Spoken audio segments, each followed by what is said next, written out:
이곳은 세계 각국에서 모인 학생들로 가득 찬 하버드 대학교의 강의실입니다. 이날의 강의 주제는 세계 IT 산업의 현재와 미래.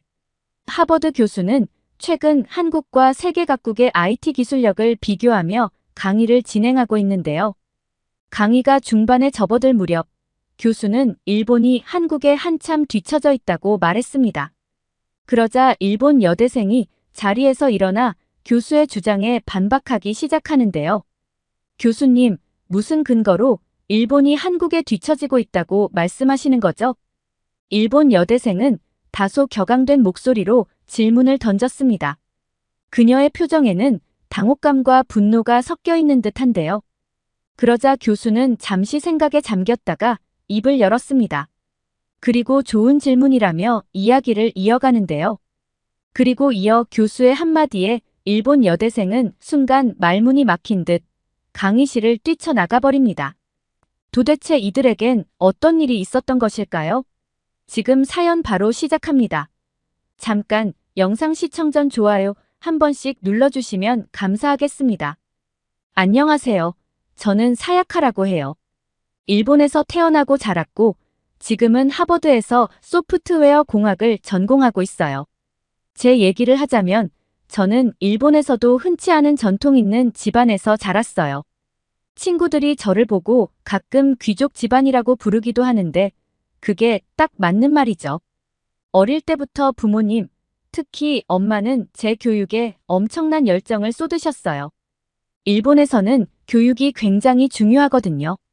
특히 저희 같은 가문에서는 학문적 성취가 가족의 명예와도 연결되기 때문에 유치원 때부터 엄마는 저를 한시도 놔두지 않으셨고 저는 쉴 틈 없이 공부해야만 했어요. 솔직히 그런 생활이 힘들 때도 많았어요. 하지만 친척 언니나 동생들도 모두 그렇게 자라왔기 때문에 저도 자연스럽게 열심히 할 수밖에 없었어요. 그게 저희 가문의 전통 같은 거였죠. 제가 다녔던 학교는 일본에서 가장 명문으로 알려진 가쿠슈인이에요. 이 학교는 단순히 공부 잘하는 애들이 가는 곳이 아니라 사회적 지위가 있는 사람들의 자녀들이 다니는 곳이었죠. 초등학교부터 고등학교까지 쭉 이곳에서 교육을 받았는데 솔직히 이 학교에서 배운 것들이 지금의 저를 만든 거라고 해도 과언이 아니에요. 가쿠슈인은 원래 일본 황실의 자녀들을 교육하기 위해 만들어진 학교예요. 그런 만큼 학교의 전통과 품격은 정말 대단하답니다. 일본에서도 선택받은 사람들만이 이 학교에 다닐 수 있어요. 이곳에서의 교육은 보통 일본 학생들이 받는 교육과는 차원이 달랐어요. 영어를 비롯한 여러 외국어를 배우는 건 기본이고 다양한 국제적 이슈에 대해서도 토론하곤 했죠. 덕분에 저는 어릴 때부터 자연스럽게 글로벌한 시야를 가질 수 있었어요.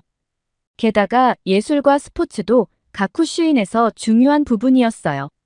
다른 학교에서는 볼 수 없는 수준의 체육과 예술 교육을 받았는데 특히 전통 무도나 클래식 음악, 다도 같은 일본의 고급 문화를 배우면서 제가 왜 특별한 위치에 있는지 더 확실히 느낄 수 있었어요.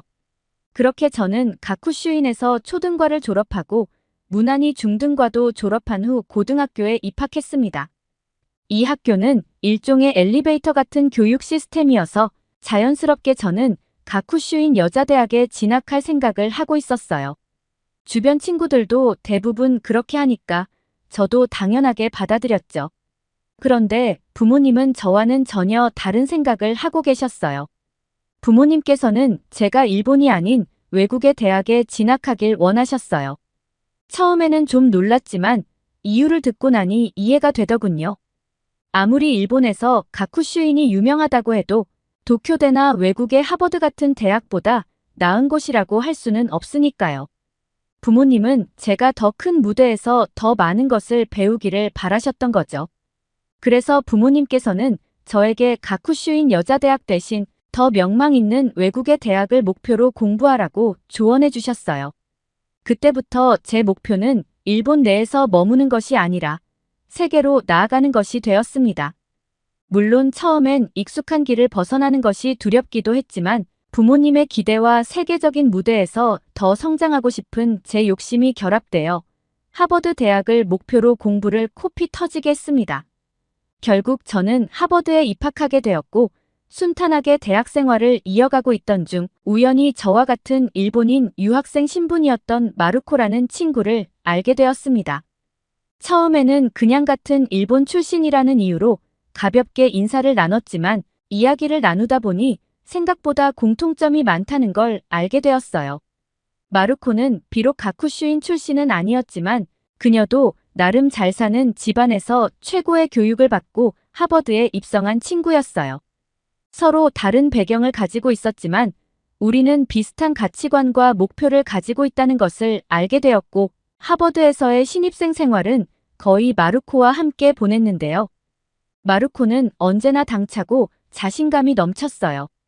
특히 일본에 대한 자부심이 대단했죠. 마루코는 컴퓨터를 정말 잘했고 IT 기술에 대한 관심이 남달랐어요. 그 관심이 얼마나 대단했냐면 마루코는 일본의 IT 기술을 더 발전시켜 세계 최강으로 만들겠다는 남다른 포부를 가지고 있었어요. 그녀는 하버드를 졸업하고 일본으로 돌아가 일본의 기술력을 한층 더 높이는데 일조의 일본의 IT 기술이 전 세계에 다시 한번 우뚝 설 수 있도록 기여하겠다는 확고한 목표를 품고 있었죠. 이런 마루코의 열정과 포부는 그녀가 얼마나 IT 분야에 진심인지 그리고 일본의 미래를 얼마나 진지하게 생각하고 있는지 알 수 있었어요. 저는 그저 부모님께서 하버드에 가라고 해서 온 거지만 마루코는 본인의 의지로 왔다는 것이 정말 멋있다고 생각했습니다. 그렇게 우리가 2학년이 되면서 마루코와 저는 둘 다 공학부 전공을 선택하게 되었어요. 저도 문과보다는 이과에 더 흥미가 있기도 했고 1학년 생활을 마루코와 함께 하다 보니 마루코의 영향도 좀 받긴 했지만 제가 공학부 전공을 선택한 진짜 이유는 저 역시도 어렸을 때부터 일본이 세계 최고의 기술력을 자랑하는 나라라고 생각했기 때문입니다. 전 세계 사람들이 일본의 전자제품이나 자동차를 사기 위해 줄을 섰죠. 소니, 파나소닉, 도요타 같은 회사들은 일본의 자부심이었어요. 그런데 요즘 들어 예전만큼 일본 제품들이 큰 인기를 끌지 못하고 있다는 생각이 들기 시작했어요. 아마 저의 솔직한 마음을 마루코에게 털어놓으면 마루코는 펄쩍 뛸지도 몰라요. 무슨 말도 안 되는 소리냐고 하겠죠. 물론 제 느낌일 수도 있지만 요즘에 다양한 나라에서 일본 제품을 모방하거나 심지어 어떤 제품들은 일본산보다 더 가성비 좋은 제품들이 나오면서 소비자들의 선택을 받고 있는 현실을 조금은 알고 있어요. 물론 지금도 일본의 기술력은 세계 어느 나라와 비교해도 결코 뒤지지 않는다고 생각해요. 메이드 인 재팬이라는 말 자체가 이미 세계 최고의 제품을 의미하고 그 품질은 누구도 의심하지 않죠.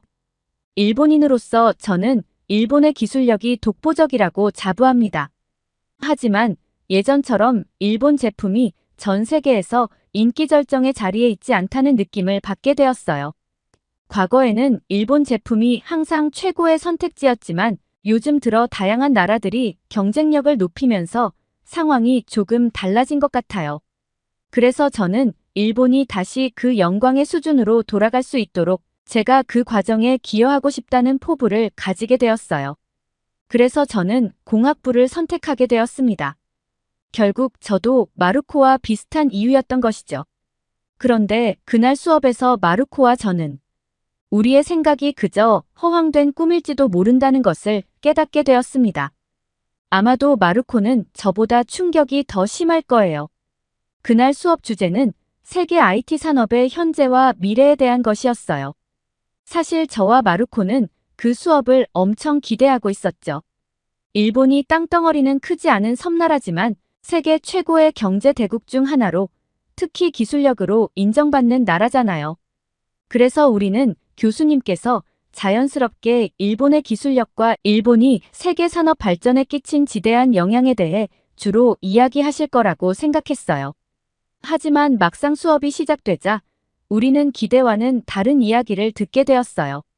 교수님은 일본의 기술력을 분명 인정하셨지만 동시에 다른 나라들이 어떻게 빠르게 기술을 발전시키고 새로운 시장을 개척하며 세계 IT 산업에서 두각을 나타내고 있는지에 대해 중점적으로 다루셨는데 그 안에 일본은 없었습니다. 그리고 교수님은 한국에 대한 이야기를 정말 많이 하셨어요. 무슨 이야기를 할 때마다 한국이란 나라가 안 빠지는 곳이 없더라고요. 그중 지금도 생각나는 게 교수님께서는 현재 전 세계에서 모든 일상생활 분야가 디지털과 IT로 가장 빠르게 통합된 나라가 한국이라고 하셨습니다. 교수님은 한국에서는 주민등록번호 하나로 모든 공적이고 사적인 업무를 처리할 수 있으며 심지어 병원 진료까지 가능하다고 하셨어요. 그리고 카카오톡이라는 메신저 앱을 이용해 모든 금융 업무를 처리하고 각종 증명서 발급까지 할 수 있다고 말씀하셨죠. 그 얘기를 들으면서 저는 속으로 생각했어요. 저것도 일부 사람들만 그렇게 하겠지. 설마 전 국민이 다 그럴까? 그런데 교수님은 한국의 스마트폰 보급률이 90%가 넘으며 세계 최고 수준이라고 덧붙이셨어요. 인구 대비 스마트폰 보급률이 그야말로 놀라운 수치라고 강조하시더군요. 그리고 수업 중간중간 교수님은 한국에서 직접 겪은 사례들을 덧붙이셨어요. 그중 하나는 외국인이 한국에 와서 경험하는 IT 분야의 놀라운 점에 대한 이야기였어요. 교수님께서 한국에 출장을 갔을 때 공항에서부터 바로 느꼈다고 하시더군요. 공항에서 스마트폰 하나로 입국 심사부터 호텔 예약, 대중교통 이용까지 모든 것이 손쉽게 처리되었는데 심지어 한국어를 모르는 외국인들도 이 시스템을 쉽게 이용할 수 있었대요. 그리고 한국에서 손을 크게 베어 병원에 방문한 적이 있었는데 아픈 것보다도 한국 병원의 시스템이 너무 놀라워서 그 기억이 더 오래 남아있다고 말씀하셨어요. 교수님 말씀에 따르면 한국 병원은 주민등록번호와 스마트폰만으로 진료 예약, 의료 기록 조회, 그리고 결제까지 한 번에 이루어진다고 하셨어요. 자신은 외국인이 없기에 조금의 절차는 더 있었지만 한국 사람들은 이런 IT 통합 시스템 덕분에 불편함 없이 매우 신속하게 의료 서비스를 받을 수 있다고 강조하시더군요. 교수님은 다친 기억보다도 한국 병원의 첨단 시스템이 더 인상 깊었다고 하시면서 한국의 디지털화된 의료 시스템이 얼마나 효율적인지를 강조하셨어요. 교수님은 한국의 이 놀라운 IT 인프라가 얼마나 체계적이고 실생활에 깊숙이 자리 잡고 있는지 설명하시며 세계적으로도 매우 앞서 나가는 사례라고 하셨어요. 교수님은 이어서 사실 미국에서는 병원에 가기가 얼마나 어렵냐며 한국의 시스템과 비교하셨어요. 미국에서는 병원 예약도 쉽지 않고 진료를 받기까지 오랜 시간을 기다려야 하는 경우가 많다고 하셨죠. 그런 현실을 생각해보면 한국 사람들은 병원에서의 IT 시스템 덕분에 편리한 의료 서비스를 누리고 있다는 점에서 부럽다고 말씀하셨어요. 미국에서도 이런 효율적인 시스템이 도입되었으면 좋겠다고 덧붙이셨죠. 교수님은 이어서 세계 많은 나라들이 한국의 발전된 IT 산업 기술을 본받아야 한다고 강조하셨어요. 특히 교수님은 중국에 갔을 때 정말 놀라운 경험을 했다고 하셨는데 그 이야기는 지금 생각해도 믿기지 않고 믿고 싶지도 않더라고요. 중국 공항에 도착하자마자 구글맵, 유튜브, 페이스북, 인스타그램 등 전 세계 사람들이 공통으로 사용하는 앱들이 모두 제한되는 모습을 보고 크게 놀라셨다고 했죠. 교수님은 이런 상황을 보면서 중국이 어쩌면 세계의 흐름을 역행하고 있는 것 같다는 생각을 하셨다고 덧붙이셨어요. 교수님은 IT 산업의 발전이 단순히 기술력만으로 이루어지는 것이 아니라 자유로운 정보의 흐름과 글로벌한 연결성도 중요한 요소가 될 수 있다고 하셨습니다. 중국의 경우 세계적으로 통용되는 서비스와 기술을 제한하는 모습이 오히려 발전을 저해할 수 있다는 우려를 느꼈다고 하셨죠. 이는 한국이 얼마나 개방적이고 효율적으로 IT 기술을 활용하고 있는지를 더욱 부각시키는 대목이었습니다. 그리고 교수님은 이어서 개방적이라고 해서 무조건 IT 기술이 발전하는 것은 아니라며 프랑스의 예를 들으셨어요. 교수님은 프랑스에서 온라인 서비스를 이용하려고 했을 때 예상보다 복잡한 절차와 보안 시스템 때문에 어려움을 겪었다고 하셨어요. 특히 은행 업무나 공공기관의 온라인 서비스가 생각보다 느리고 비효율적이었다고 느끼셨다고 합니다. 개인정보 보호에 대한 엄격한 규제와 복잡한 인증 절차가 오히려 사용자를 불편하게 만든다는 거였죠. 그러면서 교수님은 단순히 개방성만으로 IT 기술이 발전하는 것이 아니라 기술의 효율성과 사용자 편의성, 그리고 규제와의 균형이 중요하다는 점을 강조하셨어요. 프랑스처럼 개방적이면서도 복잡한 절차와 엄격한 규제로 인해 IT 기술이 원활히 발전하지 못하는 사례를 들며 IT 기술의 발전에는 다양한 요소들이 균형을 이루어야 한다는 것을 설명하셨죠. 결국 교수님은 한국의 IT 산업이 어떻게 규제와 기술 발전, 사용자 편의성을 잘 조화시켜 발전해 왔는지에 대해 다시 한번 강조하시면서 한국이 세계적으로 IT 강국으로 자리매김하게 된 중요한 이유 중 하나라는 것을 말씀하셨죠. 그렇게 교수님은 마치 한국의 IT 산업이 교과서인 것처럼 여러 나라와 한국을 비교하며 강의를 이어가셨어요. 한국의 디지털화와 IT 통합 사례는 세계적으로도 주목받을 만한 것이라고 강조하시면서요. 그리고 수업 말미에 교수님께서는 일본에 대한 이야기를 꺼내셨습니다. 교수님이 일본에 대해 말씀하시기 시작할 때 저와 마루코는 당연히 일본의 강점을 이야기하실 것이라고 생각했어요. 한국이 IT 분야에서 주목받고 있다고는 해도 경제와 기술력에서 일본이 여전히 높은 위치에 있다고 믿고 있었으니까요. 일본이 한때 세계 최고로 인정받았던 기술 대국이라는 사실이 우리에게는 자랑스러웠고 교수님도 그 점을 언급하실 거라고 기대했죠. 하지만 교수님의 다음 발언 때문에 마루코의 표정이 점점 어두워졌어요. 저 역시도 기분이 썩 좋지는 않았죠. 교수님께서는 한국과 일본은 비행기로 2시간도 채 걸리지 않는 가까운 나라지만 일본이 IT 산업에서는 한국보다 훨씬 뒤처져 있다고 말씀하셨습니다. 미국은 땅덩어리가 넓어서 IT 산업의 발전이 더딜 수 있지만 일본은 한때 세계 최고의 기술력과 경제력을 자랑했던 나라였는데 왜 그 발전이 IT 산업까지는 번지지 않았는지 의아하다고 하셨죠. 일본이 과거의 영광을 가지고 있음에도 불구하고 지나치게 전통적인 방식을 고수하며 아날로그를 선호하는 경향이 있는 것 같다고 하셨죠. 교수님은 그러한 사회 전반적인 분위기 때문에 일본이 시대의 흐름에 맞춰 나아가기보다는 오히려 뒤로 후퇴하는 것 같다고 말씀하셨어요. 아시아에서 기술과 혁신을 이끌어야 할 나라가 변화보다는 익숙한 것을 지키는 데 집중하면서 디지털화와 IT 통합에서 뒤처지게 된 것이 안타깝다고 덧붙이셨죠. 그러다 보니 일본이 디지털화와 IT 통합에서 한국만큼 앞서 나가지 못하게 된 것 같다고 하시며 일본이 앞으로 더 과감한 변화를 추구해야 한다는 점을 강조하셨습니다. 그리고 교수님은 이 사실을 일본 정부에서도 통감하고 있으며 최근 들어 인공지능 기술을 비롯한 다양한 분야에서 변화를 추구하고 있다고 언급하셨어요. 하지만 한국이 워낙 앞서 있기에 이러한 변화로 일본이 과연 그 격차를 뒤집을 수 있을지는 여러분의 상상에 맡겨보겠다고 하셨죠. 솔직히 저는 대일본의 경제력과 기술력을 쏙 빼놓고 수업 내내 한국에 대한 극찬을 늘어놓으시는 것을 듣는 게 거북했어요. 사실 한국의 한류가 세계적으로 인기를 끌고 있다는 건 인정해요.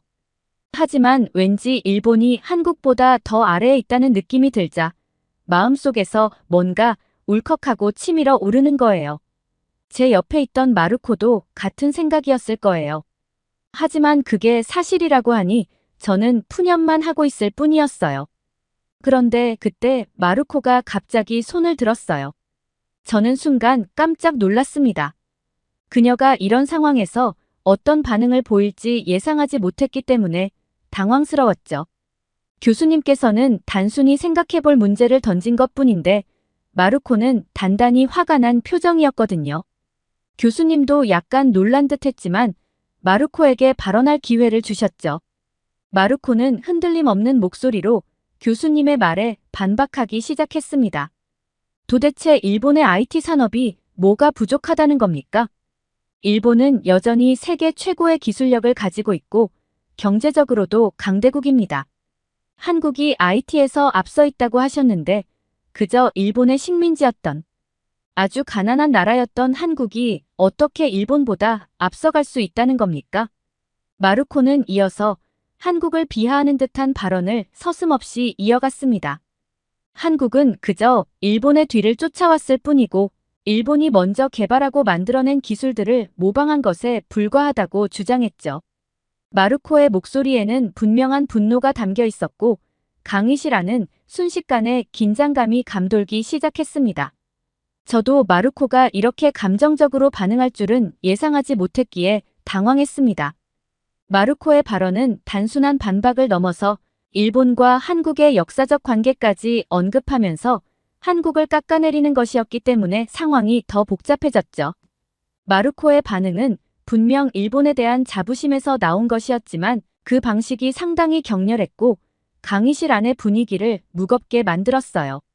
무례한 마르코의 발언에 교수님도 처음엔 당황하신 듯 했지만 이내 진지하게 마르코에게 그런 생각을 가지게 된 특별한 이유가 있냐고 물으셨죠. 하지만 마르코는 이미 흥분한 상태였기에 논리적인 대답을 하지는 못하고 계속해서 한국을 비하하는 발언만 이어갔습니다.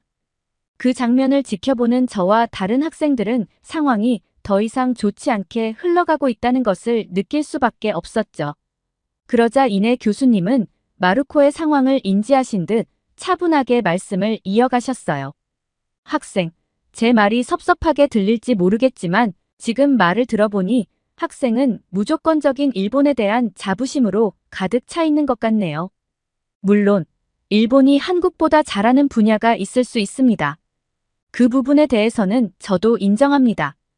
그러나 지금의 현실적인 상황을 냉정히 바라보면 현재 눈앞에 보이는 실적들은 일본이 한국보다 앞서 있다고 말하기 어렵습니다. 이것은 감정이나 자부심의 문제가 아니라 팩트에 근거한 것입니다. 일본이 과거에 자랑했던 기술력은 여전히 대단하지만 디지털화와 IT 통합에서 한국이 보여준 성과는 무시할 수 없는 수준이기 때문이죠. 지금은 자부심에만 의존할 때가 아니라 일본이 어떻게 다시 앞서 나갈 수 있을지 냉정하게 분석하고 준비해야 할 때인 거죠, 라고 말씀하셨어요. 그리고 교수님은 잠시 침묵을 지키신 후 진지한 표정으로 말씀을 이어가셨어요. 그리고 이 강의실에는 한국인 학생이 있을 수도 있습니다. 이곳은 세계적으로 우수하다고 인정받은 친구들이 와서 공부하는 하버드 강의실이지 여기는 일본이 아닙니다. 제가 아시아 역사에 대해 깊이 알지는 못하지만 일본이 과거에 한국을 식민 지배했다는 사실쯤은 알고 있습니다. 한 나라가 다른 나라를 지배하며 약탈하고 상처를 준 과거에 대해서는 부끄러워하고 미안한 감정을 가져야 하는 것이 마땅합니다. 그런데 지금 학생은 그 과거의 사실을 당당하게 말하면서 오히려 한국을 비하하고 있습니다. 그것은 옳지 않아요. 그리고 교수님은 마르코를 똑바로 바라보며 말씀하셨어요. 그 부분에 대해서는 학생이 강의실의 모든 학생들 앞에서 사과하는 것이 옳을 것 같네요. 이곳은 다양한 배경을 가진 사람들이 함께 공부하는 곳이며 서로를 존중하는 것이 무엇보다 중요하고 학생의 발언으로 인해 다른 학생들이 편견을 가지지 않도록 해야 하니까요. 지금 이 자리에서 학생의 발언이 잘못되었음을 인정하고 사과하세요. 교수님의 압박에 마르코는 어찌할 바를 모르고 그 자리에서 강의실을 뛰쳐나가 버렸습니다. 그리고 한동안 저는 마르코를 볼 수 없었어요. 오늘 강의실에 들어서기 전까지도 저 역시 마르코처럼 대일본에 대한 자긍심과 자랑스러움이 가득 차 있었습니다. 하지만 아날로그의 머물러 변화를 외면하는 일본의 충격적인 현주소를 깨달았죠. 지금 저는 마음이 매우 답답하고 무겁습니다. 그리고 혼란스럽습니다.